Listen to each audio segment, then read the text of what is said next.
Good afternoon, good evening, good morning, depending on where you're joining us from. My name is Michelle Malunga, and I'll be your host this afternoon. You're tuned in to the 4th episode of the Scale Up PrEP Access campaign, and you're watching us live on Facebook, on YouTube, as well as on Twitter on the Zambian Youth Platform pages. So today we have a full house. I'm happy that you could all join us today. So I'll start with Gezire Tembo, who is the Deputy Country Director Technical for Rise Up. Gezire, good afternoon and welcome to the show. Good afternoon, Michelle, and good afternoon to all the young people in Zambia. Good morning for the rest of the world, for those who are actually listening from out of the world. Good evening, and thank you very much, Michelle. Thank you. We're also joined by Chilea Musenge, who is a peer navigator. Musenge, good afternoon.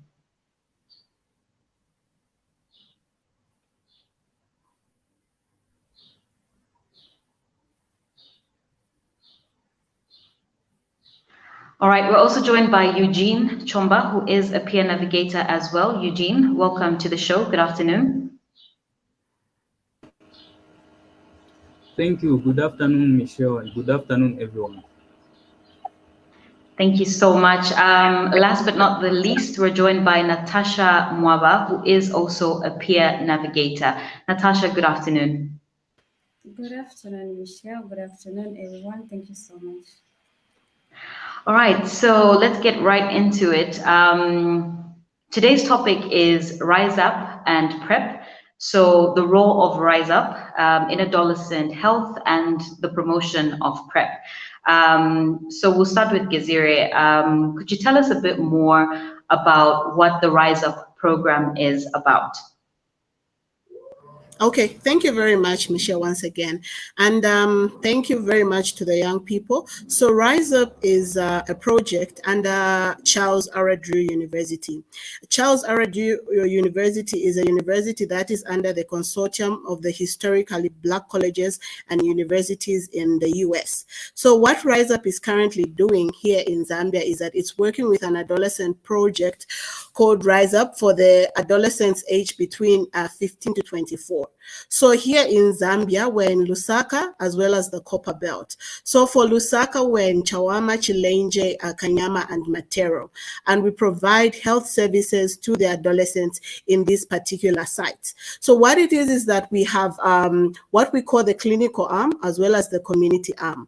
So for the community arm, this is where we look for adolescents from the community and just deliver our services like PrEP itself that we're talking about, and ART pickups.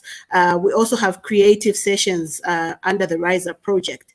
So under the clinical arm, we have the clinical services like PrEP.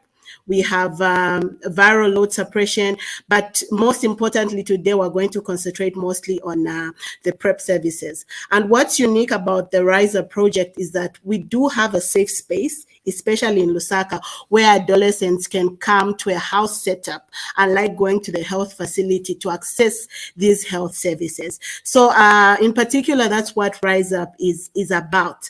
So adolescent girls and young women, please, you're welcome in all these sites that I've made mention in Lusaka, and for the Copper Belt, we're in Kitwe, Chimwemwe, Chipokotamayamba in Dola, and Ipusukilo as well.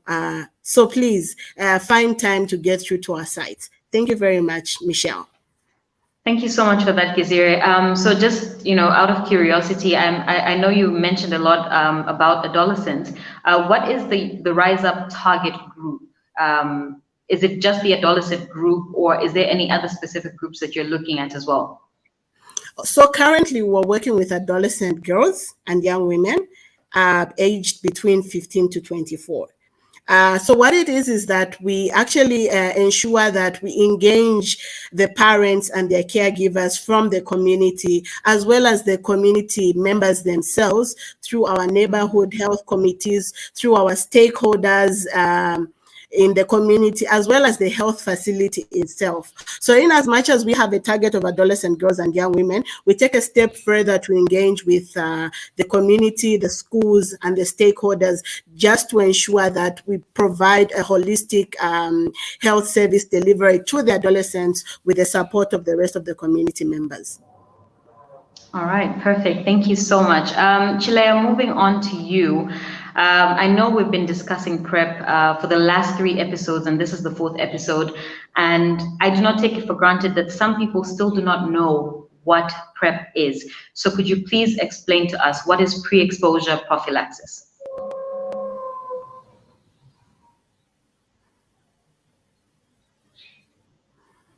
Okay, we can't seem to get Chilea. I don't know if it's just me. Maybe you're still muted.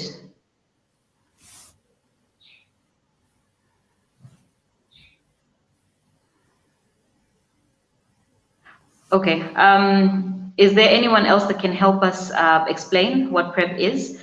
Eugene, would you like to take that up?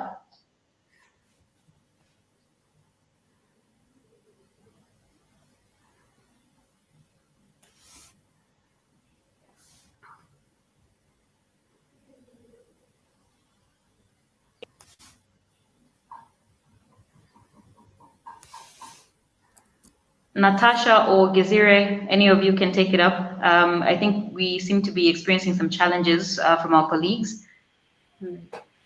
So pre-exposure prophylaxis, which is PrEP, is an antiretroviral drug that helps people that are HIV negative not to get the virus. So it's mainly basically used to prevent somebody who's HIV negative to get the HIV virus.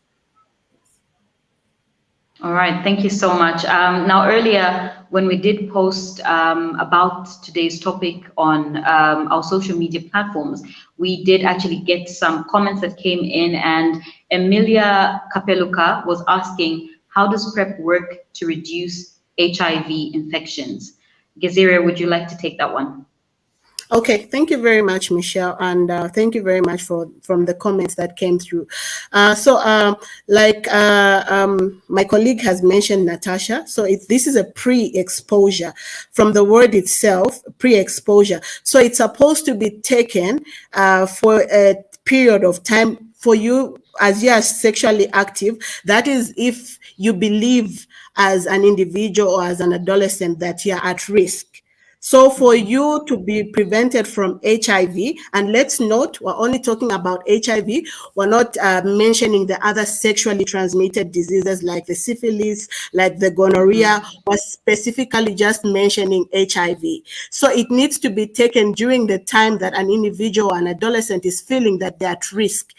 And this is where the difference comes in between pre-exposure and post-exposure, because the pre-exposure is supposed to be taken before and during the time of risk, whilst the post-exposure is taken after the risk, that is within 72 hours.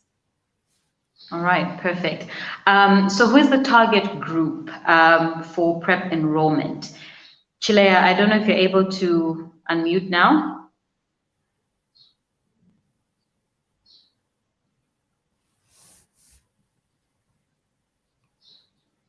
Okay, we seem to have a problem with Chilea's device. Eugene or Natasha, any of you can take that one? in terms of the target group for PrEP enrollment? Okay, so it's everyone who is at risk of getting HIV. All right, thanks for that, Eugene. So why would we say PrEP is important to adolescents who are at high risk? What is the importance of them actually being enrolled on PrEP? Natasha? Okay, so thank you so much, Michelle. The importance of having adolescents to be enrolled on PrEP is to prevent them from the stigma that's out there. So, like most adolescents that we have, they what can I say? Like there's negligence. So, like most of them fail to adhere to the treatment, the HIV, the ART treatment. So for them to like be on the safe side, it's better they start taking PrEP. It's very much important for them to start taking PrEP so that they can be prevented from the aftermath. All right, thank you so much.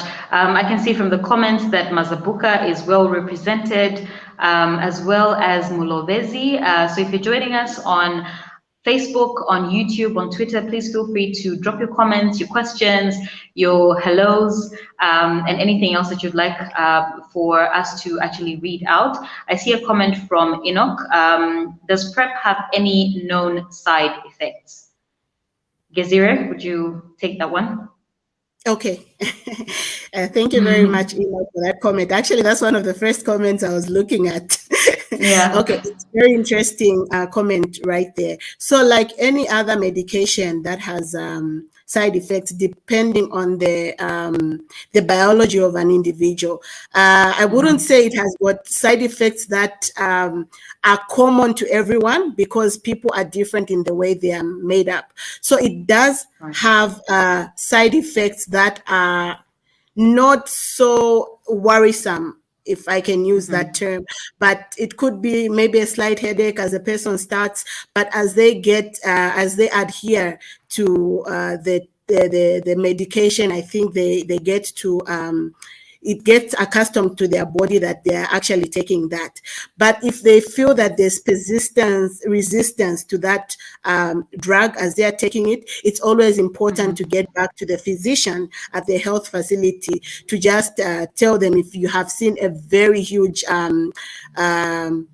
side effect or a very huge difference in how your body makeup is responding to that. So basically they could be, others have said they are side effects that affect them seriously, while for some other people it's a smooth flowing process. So it's always important to always reach out to the physicians to just quickly find out what the issue could be. Yeah. All right. Thank you so much for that, Gezire. We also did receive another comment from Enoch Piri, who was asking, how does PrEP work for females and for males? Okay. Does it work the same way for, yeah. Okay. I wouldn't know. It doesn't work. The question is a bit vague, but in terms of it's a bit vague as we look at it, because different males and females are made up differently. But in the process of starting, we know that females start at a different time and they take it for a different period, which is 28 days. And for the males, it's barely about 14 days. So in terms of uptake, you could actually take it as you see it best for what works for you. But like I had earlier mentioned, it's always important to reach out to the physician to get the proper guidance and see how best it works for an individual. All right, thanks for that, Gezire. I see Ndola is well represented. Kyra Michelle, welcome to the program. We also have people following from within Lusaka, Kanyama also. So thank you so much for joining us today. So Natasha, I just wanted to find out of curiosity, how do the adolescents respond to PrEP information? Do they take it easily, or is it something that comes with a lot of questions and question marks and things like that. How do they respond to it? Okay, so as you know, it's quite hard to deal with adolescents. But either way, we have ways in which we help them understand what is good about PrEP. So what we do when we have a client like that, quite all right, yes, they have questions and their Yeah. questions are answered, yes, and they are satisfied by the answers that they are given. So when we tell them about PrEP, we give them information that they need to know about PrEP so that come what may, they know what to do. Yes. All right. Thank you So so much for that. sure. Please go ahead. Go ahead. Okay, so being found with adolescents, it's quite a good experience because you know what they want. Yeah, it's a really good feeling actually. Okay, thank you for that.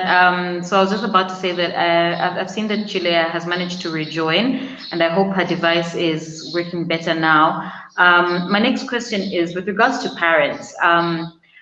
How has the support been from parents or guardians when it comes to you talking to them with regards to PrEP consent for adolescents who particularly need consent?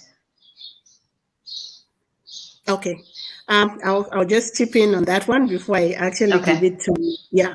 Okay, so with parents, Michelle, like I had earlier mentioned, is that we're strategically reaching out to our parents and guardians in the community via our parents and guardians meetings. So realistically speaking, what we're doing is that we're going with them with the community outlook of how many girls are pregnant, sorry, how many girls are HIV positive. And you would be able to actually use that data to talk to the parents to say, in as much as uh, it's kind of difficult to just even talk about sex with a parent, let alone PrEP.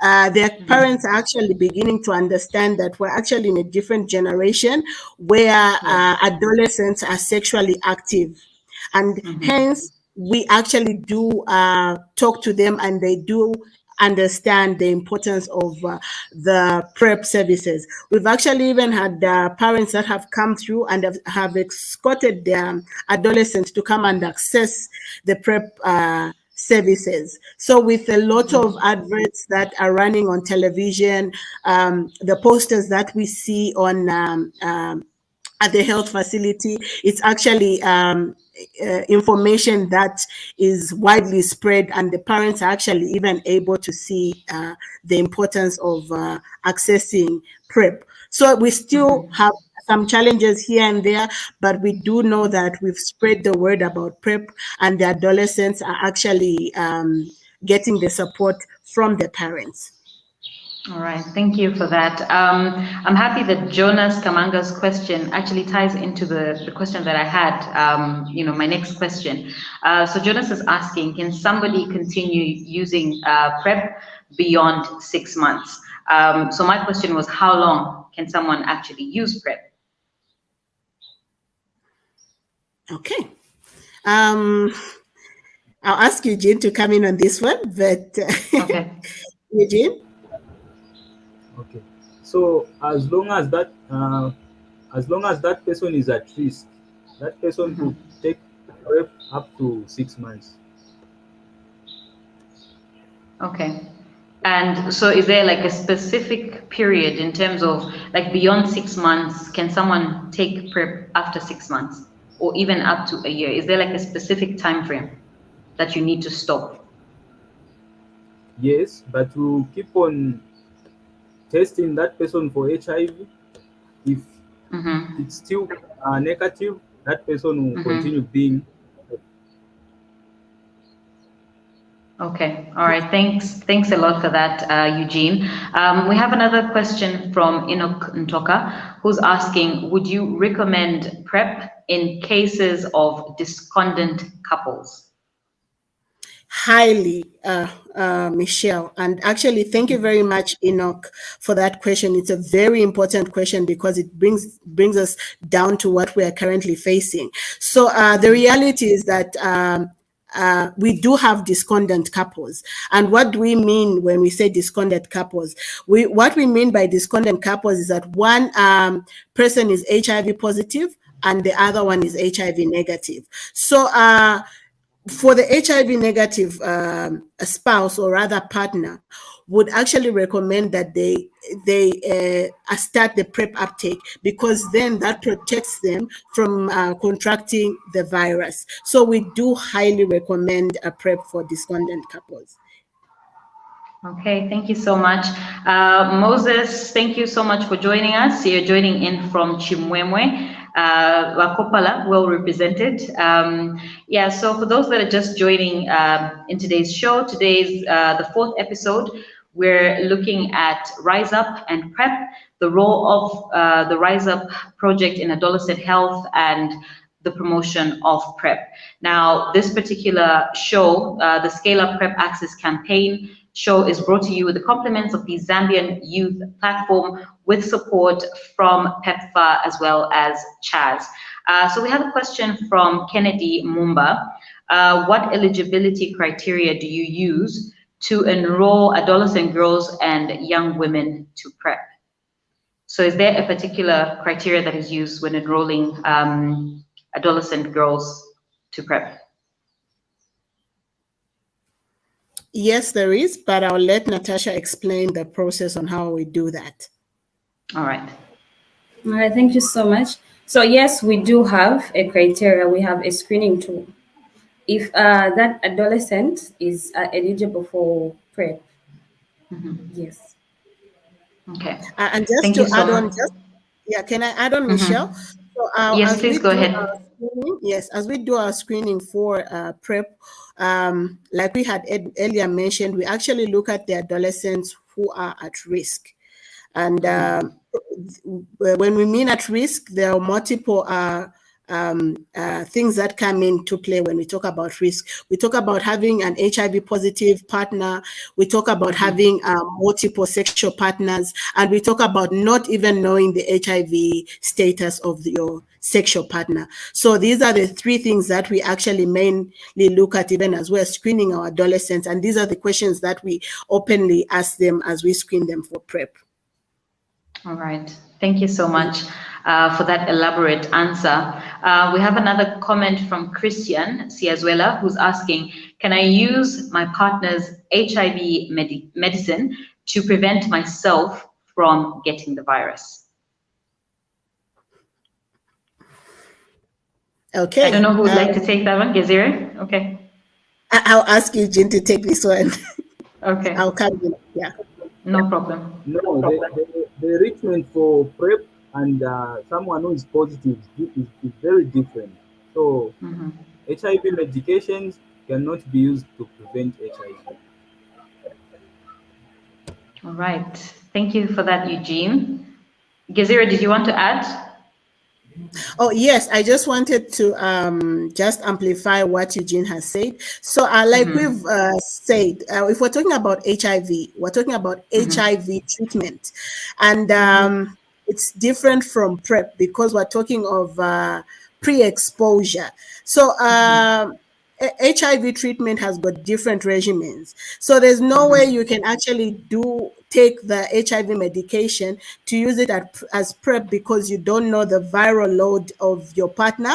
And number 2, you don't know the regimen that they're on. So you actually need to go to a specialist at the health facility, because for you to even be on PrEP, you actually need to do your HIV test. So at that point, you don't even know when last you did your HIV test. So we actually do encourage people to actually reach out to the Rise Up houses or the health facilities to be able to do the proper screening of HIV testing and PrEP uptake generally. Okay. We have another comment or question rather from Mumbi, who's asking, do you have injections? So I'm assuming injections in terms of PrEP? PrEP. Yeah. Okay, we do not currently have injections, not that I've heard of, but what is going to come through, I think I've been hearing in different platforms, I've even seen it on the comment, is what we're calling the vagina ring. So the vagina ring is a ring that you insert in the vagina that is used like a female condom, but it's going to be a PrEP, so to speak, medication of some sort. Yeah, so we yet to learn more about the vagina ring, but we do not have injections currently. Okay. Okay, perfect. So Stephen Chikwa is asking, what is the probability that someone will actually take the tablets? Is there a mechanism that is used to monitor adherence to PrEP? Okay. It's that's a very important question, and it's actually very difficult to monitor PrEP medication, because you have this individual or this adolescent come through and they do their proper screening, they even get their PrEP medication, but monitoring is something that is quite difficult. So what is unique about our RISER program is that because we have the safe spaces for the adolescents where they come in and interact via the peer-to-peer approach. As you can see, Natasha and Eugene, these are both adolescents, as well as Achillea, that are able to interact with the fellow adolescents. And this is something that is a plus on our side, because they're able to speak to the challenges that the adolescents are currently facing. So in the aspect of PrEP monitoring, as difficult as it is, for Rise Up, we're trying to use our safe spaces to monitor, because we have other exciting activities at our Rise Up spaces that keep the girls coming. So through those activities like the gardening, the creative arts, Mumbi or Eugene will be able to follow up an adolescent on the side and ask them, are you adhering to your PrEP process like you did? Because Mumbi and Eugene are the people that actually screen and take on the girls for PrEP. So with generally, it's quite difficult to actually do monitor anyone, be it an adolescent or an adult. It's actually very difficult to monitor PrEP, but with Rise Up, that's the mechanism that we're currently using as we draw them closer to our different activities, just to monitor their PrEP services. And this is why we're encouraging everybody else to join us. Sorry, it's just for the adolescent girls and young women, but they should just come through and see what we have to offer. Thank you, Okay, Michelle. perfect. Thank you so much, Gezira. That was very informative. And I think I'd like us to delve a bit more deeper, Eugene and Natasha, in terms of the activities that the Rise Up project is doing to promote the uptake of PrEP, especially for the adolescent girls and young women. Maybe we can just go a bit more into detail in some of those activities. I know Gezira touched on a few of them, but maybe we could just talk about some of those activities because they do sound really interesting. And I think that, it's important for us to actually show these girls and young women that, these are the activities that you would actually find in some of these spaces, and this is what would be able to help them. Okay, thank you so much for that, Michelle. So on the activities that we have cooking demonstrations, we have sports, we have computer labs, we have tailoring, we have quite a number. Eugene, you can come on. Yes, just to add on that, we formed the PrEP supportive group, where we meet with the adolescents that are on PrEP. They encourage each other to take PrEP and never miss the medications. So it is one of the way we are supporting each other with adolescents. Okay. Thanks for that, Eugene and Natasha. So some of these activities that are happening, that you're doing to sort of help encourage or promote PrEP uptake, how has the success rate been in terms of retaining the girls on PrEP? Has it been successful? Have you had any challenges in this regard, or how's the experience been? Okay, on the part of retention, it has been very much successful. Looking at the activities that we have, most of them they follow that. And just like Gizira said, on the side, you take them, you ask them if they've been adhering to the treatment, just that. And also, we have a number of them that come back for follow-ups, for PrEP follow-ups. Yes, which has been Okay. a really good strategy. Okay. Thank you so much for that. We have another question from Christine Mushili, who's asking if it's true that when you're taking PrEP for a long time, like a year, for example, it could compromise your immune system. Gazire, would you like to help us with that one? Okay, I think this is quite similar to the earlier question that we had when we're talking about the side effects and the immune system. So I'll just respond to, because again, affect the immune system, it's also vague. We're not sure if it's affecting it in a positive way, whether you'll be immune to HIV, of which it is, if it's that aspect, then it's not true, because the moment you stop and you're still at risk, it means that you are going to contract HIV if you're going to still be at risk. Then if you feel that in terms of immunity, looking at probably the side effects that you would have, or if you tend up to have maybe some illness that you're not sure about, it's always important to still go back to the physician and just have yourself checked in that particular instance. So basically, it could go both ways, the immune system, as well as the positive aspect, as well as the negative aspect. But like we are always encouraging, we're giving information about PrEP, but when it comes to the medical, the physical aspect of it, it's always important to ensure that we go to the health personnel for that. Okay, thank you so much for that explanation, Gazire. I know that time is always an enemy of good things, and we are we are running a bit short of on time. But I did see one question that I thought we could take before we all give some closing remarks. So we have a question from Emmanuel Nurenda, who's asking, does PrEP help prevention even from getting HIV, even through cuts, body fluids, or an accident where there's blood contact with one living with HIV?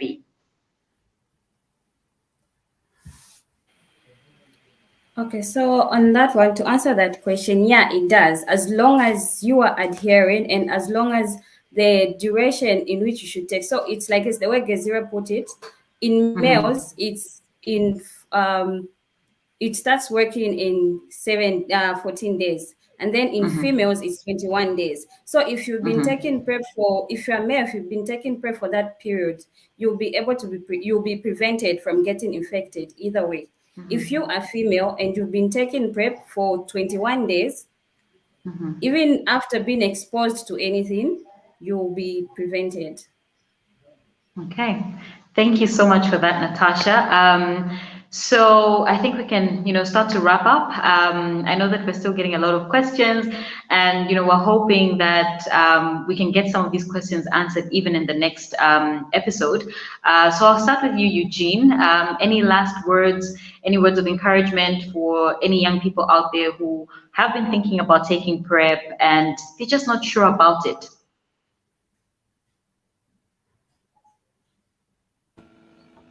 Thank you. As we've discussed about PrEP, PrEP is there to help us prevent being infected with HIV.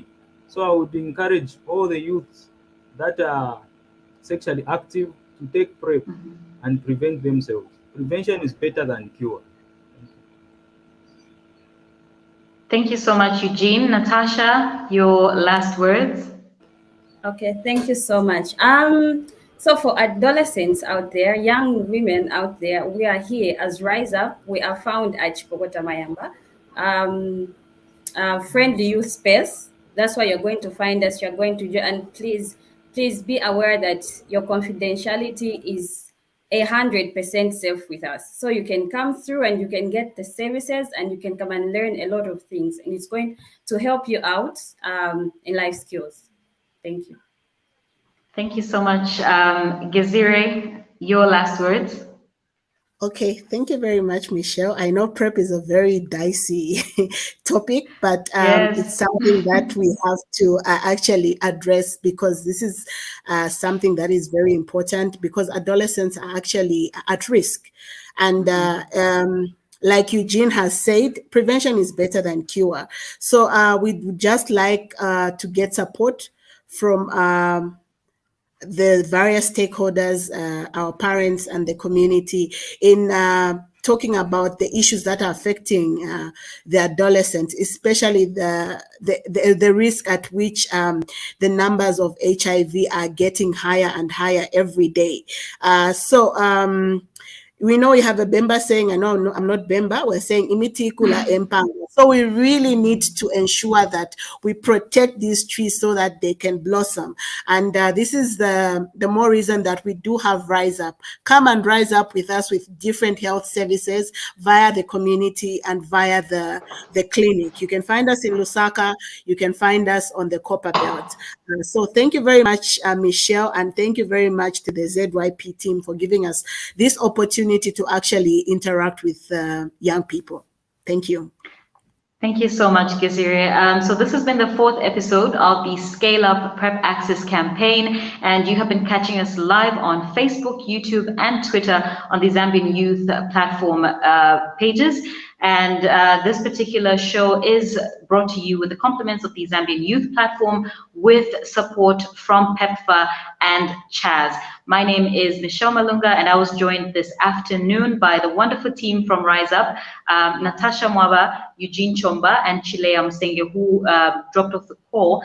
And these are all peer navigators. And we were also joined by the wonderful Gezire Tembo, who is the Deputy Country Director Technical from Rise Up. So from the rest of us, good afternoon and happy weekend. Thank you. Bye. Bye-bye.